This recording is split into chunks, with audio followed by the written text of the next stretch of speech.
The rest of the story.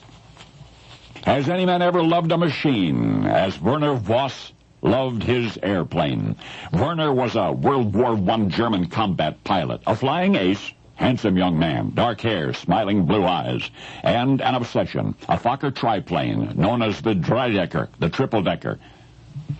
Werner hand-painted his treasured pet sky blue, its prop, spinner, bright red. He even added eyes, nose, and a mustache, which some identified as a Kaiser caricature. This was World War I, remember. Of course, as all of Werner's past airplanes, this most beloved of all bore the pilot's own personal insignia. It was an emblem that he liked to carry into battle. It was a trademark of Werner Voss. But this is the rest of the story. Werner possessed impressive credentials. He was among Germany's 4 best combat pilots. He ranked up there with Lowenhart and Udet and von Richthofen, the otherwise known Red Baron. Werner was one of the few flyers to become good friends with von Richthofen. Although as the war passed, their rivalry intensified, and many believed that Werner was actually a better combat pilot than the Red Baron, but he never got a chance to prove it. For von Richthofen, you see, flew according to preconceived plan. He found improvising difficult. Werner, on the other hand, was an instinctive, seat-of-the-pants fighter-flyer. He was capable of revising any combat plan spontaneously in an instant, and this is interesting. Whenever Werner would catch up with the Red Baron's combat kill record, he, Werner, was withdrawn from the front, sometimes was given temporary non-combat duty, until von Richthofen had a chance to build up his own record.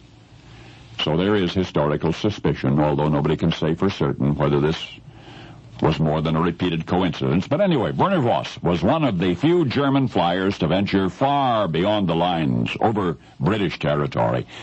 In the air, this daring lone wolf wore civilian sweaters and non-commissioned uniforms.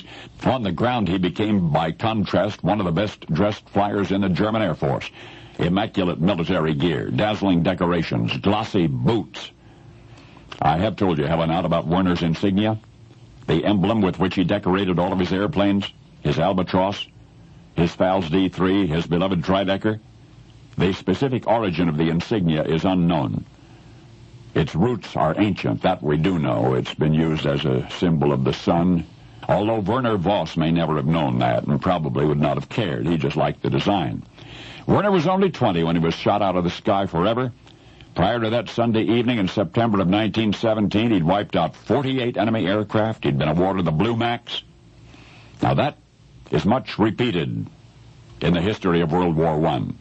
What's been ignored is the special emblem of Werner Voss, the insignia that he carried into battle. Now remember, this was the world before Hitler, but it might have been seen as a horrible harbinger of Germany's imminent future. For the then innocent sign that distinguished Werner's aircraft from all the rest, the one he made famous, a world war later would become infamous, for that emblem was the swastika. Had he only known. For you see, he, Werner Voss, one of the greatest, deadliest combat pilots who ever flew for Germany, was a Jew.